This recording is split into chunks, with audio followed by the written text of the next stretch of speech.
انسان جس خطے میں، ملک میں، شہر میں رہتا ہے تو اس سے قلبی لگاؤ اور الفت اور محبت پیدا ہو جانا یہ ایک فطری چیز ہے، اور امانت اور دیانت کا یہی تقاضا ہے کہ انسان جس علاقے میں رہتا ہے اس کی ترقی کے لیے اور خیرخواہی کے لیے کوشش کرے۔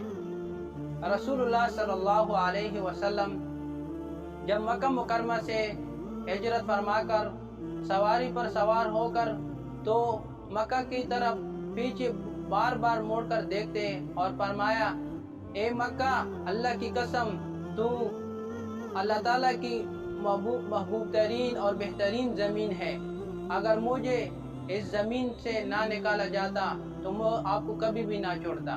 یعنی اتنی اپنے وطن علاقے کی اتنی حدیثوں میں اس کی تاکید ہے۔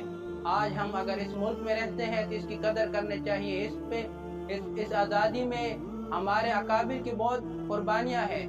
پاکستان جب آزاد ہو رہا تھا تو آزادی کا پرچم بانی پاکستان کا قائد محمد علی جناح کی موجودگی میں علامہ شبیر احمد عثمانی رحمہ اللہ نے کراچی میں پاکستان کا پہلا پرچم لہرایا۔ اسی طرح ڈھاکہ میں علامہ ظفر احمد عثمانی رحمہ اللہ نے پاکستان کا پرچم فضا میں بلند کیا اور لہرایا۔